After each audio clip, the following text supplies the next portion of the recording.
Hello. അപ്പോൾ കൂട്ടുകാരെ, ഇന്നത്തെ വിശേഷം ഞാനിന്ന് എൻ്റെ അവിടെ പോയി വരാട്ടോ. ട്രെയിനിൽ ഇതിട്ടതാണ്. ട്രെയിനിൽ ഇങ്ങനെ ഇരുന്നിട്ടേ എടുത്തതാണ്. എൻ്റെ കൊടിയിൽ കുറേ പ്രശ്നങ്ങളുണ്ട്. അപ്പോൾ അതൊക്കെ പ്രശ്നങ്ങളൊക്കെ പറഞ്ഞ് പോയതാണ്. പറഞ്ഞാൽ കഴിയൂല, കുറേ കാര്യങ്ങളുണ്ട് പറയാച്ചാ. ഇപ്പം ഇന്നലെ കുട്ടികളെ സ്കൂൾക്ക് പറഞ്ഞായിട്ട് പോയി. ഇന്ന് പോകാനാകുമ്പോൾ കുട്ടികൾ സ്കൂൾക്ക് പോകാൻ വരണ വിചാരിച്ചിട്ട് പോകുന്നത്. അപ്പത്തിനൊന്നും എത്തിയില്ല. എത്തി 10:30 കുട്ടികൾക്ക് 9:30 സ്കൂൾക്ക് പോകണം. 45 ഫസ്റ്റ് അടിക്കുമല്ലോ. മോളാച്ചൻ ഇങ്ങനെ വിളിച്ചിട്ട് വരാൻ കൊടുത്തുകൊണ്ടാണ്. അങ്ങനെ ഇന്നലെ കുടിയിൽ പോയിട്ട് നേരത്തെ പോകും. കുറേ പ്രശ്നങ്ങളാണ്.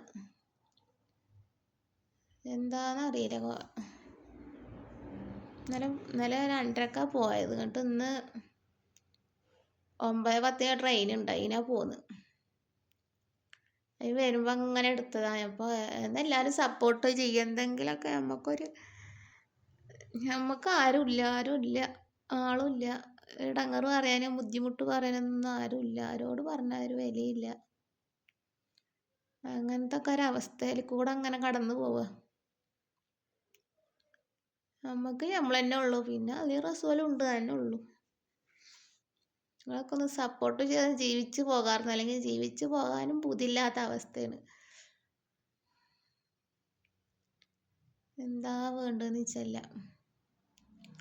രാത്രിയായി ഉറക്കമില്ല. ആലോചിച്ചിട്ട് എന്താണെന്നറിയില്ല. നിങ്ങളുടെയൊക്കെ വിശേഷങ്ങൾ എന്തൊക്കെയാ വെച്ചെങ്കിൽ ഇന്ന് കുട്ടികൾ ചായയൊക്കെ എന്താ കാട്ടിക്കണോ, പൊറാട്ട എന്തെങ്കിലും വാങ്ങി കൊടുത്തിട്ടുണ്ടാവും ചിലപ്പോൾ. ഞാൻ വന്നപ്പോൾ ഇവിടെയൊക്കെ പൂട്ടിപ്പോയിക്കണു. പിന്നെ ചായ വെക്കണ സ്ഥലം എവിടെയെന്ന് ഞാൻ അവർക്കൊരു പറഞ്ഞു കൊടുക്കും. അവിടെ തന്നെ വെച്ചിരിക്കണം. അപ്പോൾ അതുകൊണ്ട് തുറന്നിട്ടുള്ള കയറി തുടക്കലും ചോറക്കലൊക്കെ ചെയ്തു. കൂട്ടാനും നിലത്തൊക്കെ ഉണ്ട്. അവർ ചോറ് തിന്നിട്ടില്ല രാത്രിക്ക്. ഇന്നലൊക്കെ മേടിച്ച് തിന്നിട്ടുണ്ടാവേ. ചോറ് വെച്ചാൽ തുടച്ച് അങ്ങനത്തെ അന്നത്തെ പണികളൊക്കെ കഴിച്ചിട്ട് കുളി നിസ്കാരമൊക്കെ കഴിച്ചിട്ട് ഇങ്ങനെ ഇരുന്നതാണ്. അപ്പം അങ്ങനെ ഞാൻ വരുമ്പോൾ അടുത്ത് നിങ്ങൾക്ക് ഇങ്ങനെ ഇട്ടുതരാച്ചിട്ട് കാണിച്ചു തരാച്ചിട്ട് സപ്പോർട്ട് ചെയ്യും.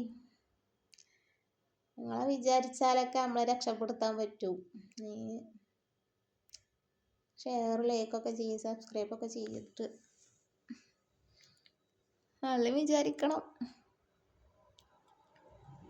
ഞാനീ പറയുമ്പോൾ രാവിലെ കുട്ടികൾ സമാധാനമില്ലായിട്ട് ചായ കുടിച്ചാൽ ഇറങ്ങണില്ല. വേറെ സമാധാനക്കട തന്നെ ഉണ്ട്. ഇടയ്ക്ക് കുട്ടികളെന്തേ കാട്ടിനാവോ വെച്ചിട്ട് അതിനൊക്കെ പാടെ വേഗം ചായയും 2 ദോശയൊക്കെ എൻ്റെ ഇടത്തിലൂടെ പോയി തിന്നിട്ട് പോന്നു. എൻ്റെ പെരുണ്ട്. പെരയിൽ ആരുമില്ല. ഞാനിരുന്നു അവിടെ എത്ര കാലം. ഇപ്പോൾ ഞാൻ വാടകയ്ക്ക് പോയി നിൽക്കുകയാണ്. അവിടെ നിൽക്കുമ്പോഴും പ്രശ്നങ്ങളാണ്. നിൽക്കുമ്പോഴും ആർക്കും ഇത് നിൽക്കണ ഇഷ്ടമല്ല. എന്താ ചിച്ചണാവോ വെച്ചിട്ട് നമുക്കാ ചെറിയ പെരല്ലാത്തതുകൊണ്ട് നിന്നാണ്. അല്ലാതെ ഇപ്പോൾ അവിടെ സ്ഥിരം കിട്ടിച്ചിട്ട് നിന്നാന്നല്ല. അങ്ങനെ ഞാനിപ്പോൾ ഇവിടെ ഇറങ്ങാനായി നോക്കുമ്പോൾ ഡോറിൻ്റെ അവിടെ നിൽക്ക് പേടിയാവട്ടോ. നല്ല നിർത്തട്ടെ വെച്ചിട്ട് പലതും ഇങ്ങനെ കേൾക്കാമല്ലേ. അതിന് പേടിയായിട്ട് ഇങ്ങനെ ഇറങ്ങാതെ നിൽക്കാം. ബേക്കെന്ന് പറയുന്നുണ്ട് ഇറങ്ങിയത് നല്ല നിൽക്കട്ടെ വെച്ചിട്ടേ.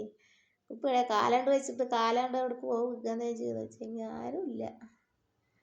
നമ്മൾ സഹിക്കും വേണം. നമ്മുടെ മക്കളടങ്ങാറാവും വേണം. മക്കൾക്ക് വേണ്ടി അപ്പം ജീവിക്കണത്. അപ്പോൾ ബാക്കിന്ന് ചങ്ങായി വേണ്ട ഇറങ്ങിയെന്ന്. അപ്പോൾ പിന്നെ ഇറങ്ങി. പേടിയാ നല്ല നിൽക്കാതെ എങ്ങനെ ഇറങ്ങാ വെച്ചിട്ട് ഞാൻ ഇറങ്ങിയിട്ട് ഇങ്ങനെ പോകുമ്പോഴൊക്കെ ഇങ്ങനെ എടുത്താ ബസ് കയറിയിട്ട് കുറച്ചാണ്ട് പോകണം. അപ്പത്തിനൊക്കെ 9:00 ട്രെയിൻ ഇറങ്ങിക്കോളും. പക്ഷേ ബസ്സൊക്കെ കിട്ടി ബസ് കയറി വന്നപ്പോഴത്തേന് കുട്ടികൾ സ്കൂൾക്ക് എത്തിക്കും. 10:30 ഇവിടെ എത്തിയപ്പോഴേ 9:45 ഫസ്റ്റ് അടിക്കും. ഒരു 9:35 പോകും ലാസ്റ്റ്. പിന്നെ സമയം കഴിഞ്ഞ് പോയി അവിടെ നിർത്തും. പിന്നെ അച്ഛമ്മടെ ചോദ്യം ചെയ്യലും ഒക്കെ കഴിഞ്ഞ് ഇടങ്ങാറാണ്. ഇടയ്ക്കൊക്കെ പറയും നേരം വൈകി പോയിട്ട് അങ്ങനെ ഉണ്ടായിന്ന്. അങ്ങനെ വേഗം പോകും. പിന്നെ സ്കൂൾ അടുത്ത് തന്നെയാണ്. അടുത്ത് തന്നെ സ്കൂള്. ഞങ്ങൾ ടൗണിലല്ലേ ഇരിക്കണത്, കോട്ടൈസല്ലേ, അപ്പോൾ ടൗണിലാണ്.